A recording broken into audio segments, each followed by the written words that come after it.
Welcome to the Home Inspector Marketing Podcast. Because you're a home inspector looking to increase your sales, improve your cash flow, and boost your bottom line, you are in the right place.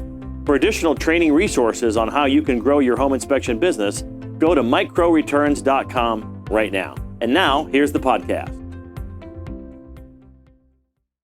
Hi, this is Mike Crow, and I run a home inspection business. In fact, I've run a couple of home inspection businesses.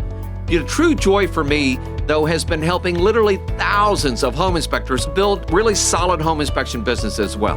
We can help a single-man operation be able to do over $300,000 a year, maybe all the way up to $400,000 a year as a single inspector operation. Even better for me is the 80-plus companies that we have helped be able to build million-dollar home inspection businesses. I would like to help you be able to do the same thing.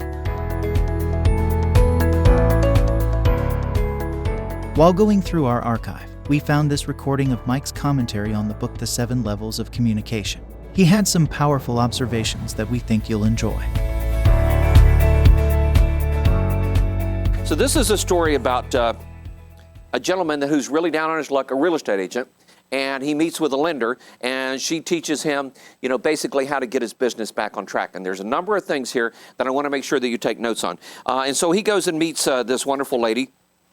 Let's see, is there anything in the very beginning? Oh, yeah. Oh, my gosh. We actually talked about this on a call. So he finally decided, okay, I might as well go see her. Free lunch is a free lunch, okay? Anybody ever go to some place just because of free food? Okay? Yeah. Okay. By the way, I had somebody sign somebody up and they said, yeah, I went to one of Mike's things because, it was a free lunch. Don't miss that. Don't miss how powerful free food can be, okay? It's kind of a thing. And then one of the things he said on page 2 here, in your hands you hold the strategies, techniques, and systems I used and continue to use daily to become known as America's most referred real estate professional. Here's one of the things I want you to make sure that you do at some point. Give yourself a name. I am known as the father of home inspector marketing. I am known as the king of backups. I have given myself one name after another, okay? And you got to figure out what name you want. At some point, it talks about in here, what it's going to be put on your tombstone. Okay? If you had, I think it's 20 words, maybe it's 12, to put on your tombstone, what would those be? And by the way, I went through that exercise when I was 30-something. It was life-changing to a large degree. The young lady that was coaching me, though, she was not a professional coach, and she thought I was a little egotistical, okay, because of what I said I wanted, to be said at my funeral. And I still stand by what I said. Anyway, and then it says, get ready to evolve from the ego era to the generosity generation. And the world shifts back and forth on this. And one of the things that this talks about, and Kevin will tell you, one of the things that agents are taught even today, even Dan Kennedy teaches this, is that you want to be a celebrity. I don't care if I'm a celebrity or not. I will tell you that I'm more influential as a celebrity, which is one of the reasons you see me do some of the stuff that I do, okay? It allows me to be able to reach other people. And so one of the things it talks about here is stop wasting money on costly personal promotion and invest in relationships, which is the top of page 3 there. They want to build more in a business. They want to build a legacy. How many times have you heard that in what we're doing here, right? Who do you know that has said to you, you want to build your business so that it affects the next 100 years of your family? That's it. And I had to derive that from 6 different books to get there, okay? And even my dad used to say, 100 years from now, none of this will matter. 100 years from now, this will matter to Elizabeth's kids and her kids. I want to make sure I get it right so that, it's not rice paddies to rice paddies, as they say in Asia. So anyway, build a large, profitable business using nothing but word of mouth. This book will provide you with the strategy, techniques, and resources you need, not only to a greater financial freedom, but also to a more fulfilling existence, okay? And then towards the bottom down here, and this is where the 4% becomes important, okay? What doesn't kill us only makes us stronger. And it says Frederick How do you pronounce his last name there? Can anybody tell me? Nietzsche? Nietzsche? Okay, Nietzsche. Okay, and then one of the things it says is don't wait for a life-changing event to change your life. So before Alex was born, we had 2 kids, and we were going to see Susan's grandfather who was dying and in the hospital and everything, and we didn't make it there. Somebody rear-ended us. I was stopped, and somebody rear-ended us at 50-some miles an hour. Okay. Fortunately, Susan and my 2 kids were all strapped in, and they were fine. I wasn't wearing a seatbelt that day. I got thrown against the steering wheel and knocked the wind out of me. And honestly, I thought because of how bad it was, I figured it collapsed my lungs, and I figured I was a goner. I had enough time to look around to see that Susan was okay and look in the back seat and see that my kids were okay, and then I laid back to die. And the next thing I know, the firemen are using the jaws of life to pull me out of the car. That was a life-changing event. One of the things I've told Alex, one of the things I've told many people is that everybody should have a life-threatening experience, and the sooner they have one, the better. Because at that point I realized I had done everything I could up to that point, but I want you to know every day I try to figure out, if I were to die today, would Susan be okay? Would my kids be okay? Would this business be okay? Because a lot of times if somebody dies, their business is gone, right? Especially in real estate, all right? Business is gone. And then that affects 100 employees if we're not careful. So what are you doing to set that up for that life-changing event? Okay, moving on into chapter 1 after all that. So he thought he better go. A free meal was a free meal. He needed to get up anyway, which I thought was funny. And then he went to this place, comfortable booths lined the walls, giving the place kind of a luxurious and elegant appearance while maintaining a cozy feeling at the same time. I wanted to underline that one because it's going to come back. Because at some point you're going to have meetings with people at restaurants, and you need to find a restaurant that's cozy and elegant and kind of luxurious, but not over the top. Okay? You want something in between. You don't want a McDonald's. You don't want a Chick-fil-A. You don't want a Starbucks where everybody's going, oh, we'll meet at Starbucks. Worst place in the world to meet. I tried it. I know. Okay? They got blenders going, and the seats and people are sitting close to you. You got no personal space. Okay? You need a place where it's somewhere in that middle. It's a 4% restaurant. Okay, somewhere in the middle. And so anyway, he introduces himself, and he could tell the person he's meeting. The people he said hi to her and everything. He goes, your usual spot, okay? And so obviously she'd been there before. If you were in a group of people where you look like a mover and shaker, and it says this later, because people seem to know who you are, other people want to get to know who you are. The more people keep wanting to talk to you, the more other people want to talk to you. Okay? So it's kind of important there. One of the things it says, she was clearly a professional, but animated by an energy that defined his ability to characterize a lot of different from the kind of mortgage people who he usually took to lunch. And so how are things going? Great, he said mechanically. Notice the word mechanically, because that's what everybody wants to tell you. It's going great. Okay?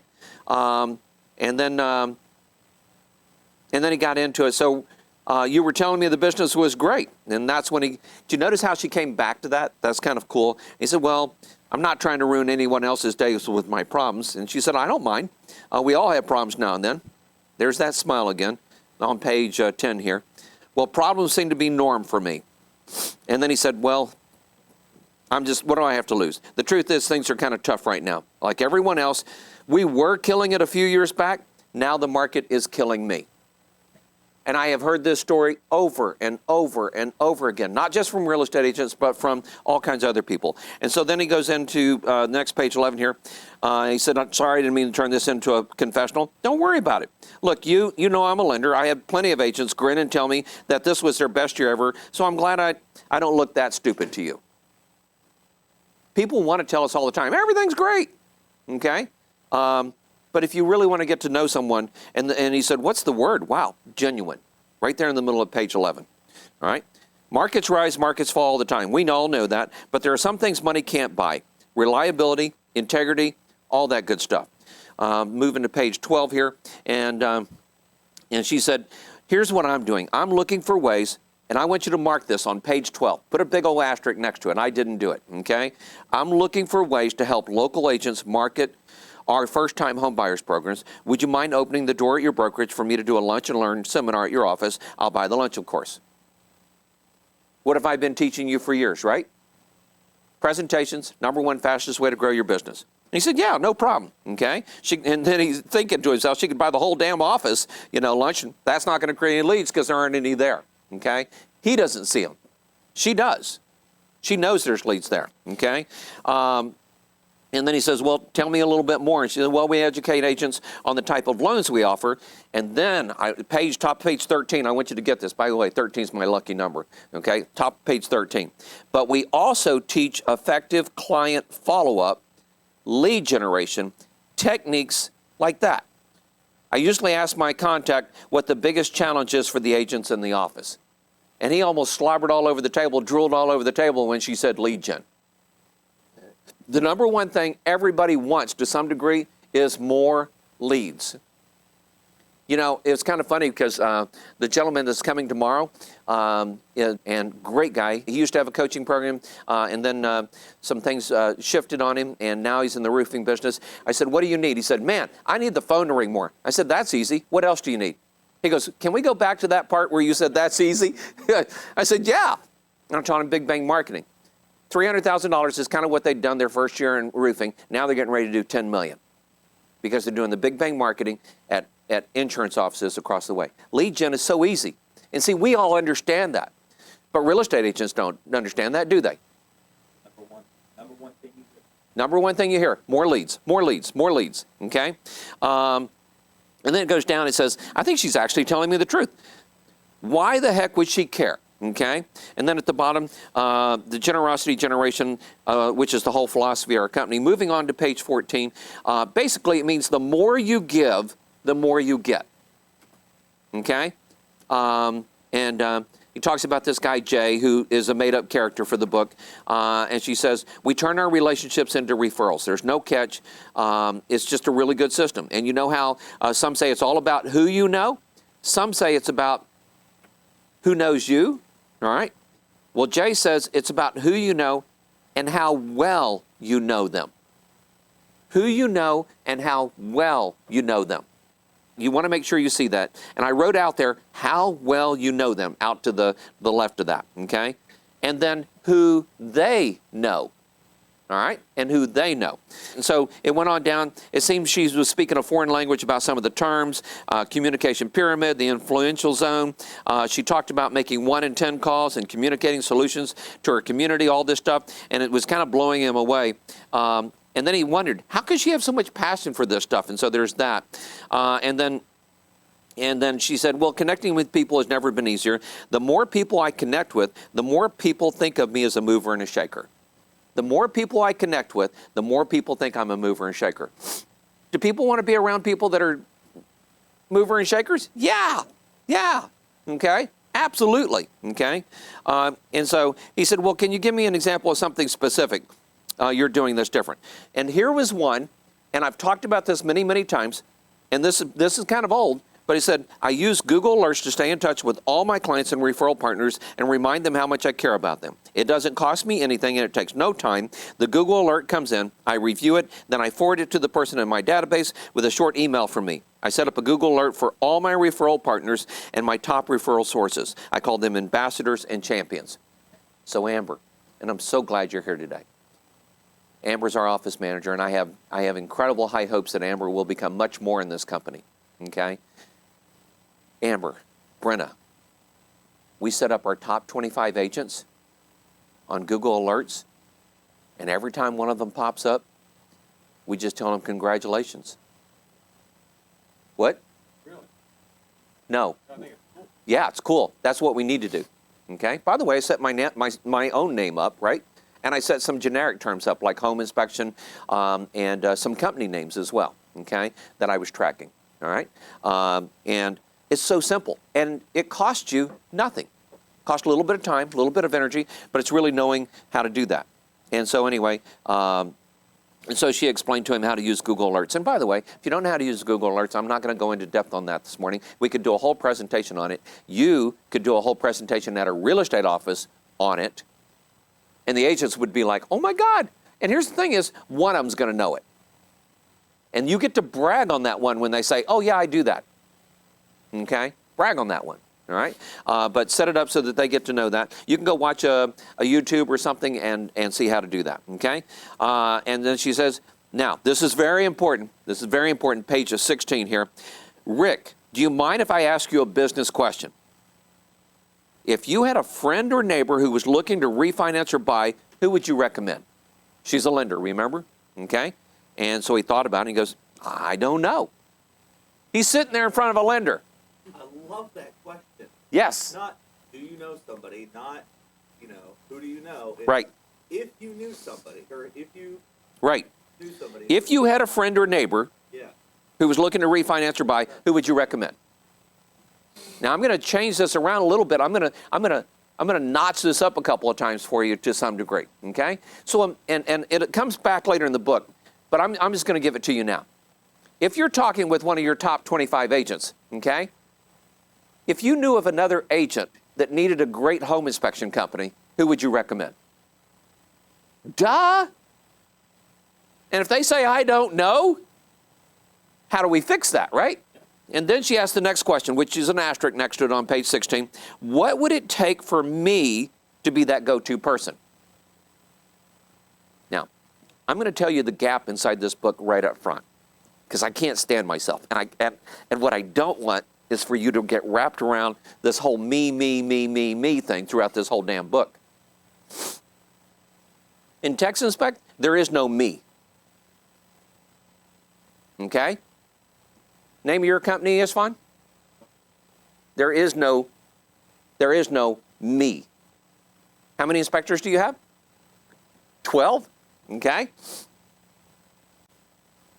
I want to make sure that as you see this, real estate agents are taught to market themselves.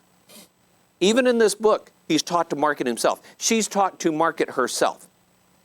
What I'm trying to teach you is all of this works, but it's to market a company. And people will try to tell you, oh, you can't market a company the same way you market a person. Bull. That's totally bogus, okay? You can absolutely market a company just like you market a person, all right? You think of Walmart, you think of Target, you think of Microsoft, you think of Apple, right? Apple markets itself as a person, okay? And honestly, even in the world, companies are entities, right? So, I mean, really, technically, they are a person, okay? Or a life force, all right? So what would it take for Text Inspect to be that go-to company? That might be the way I would reword that.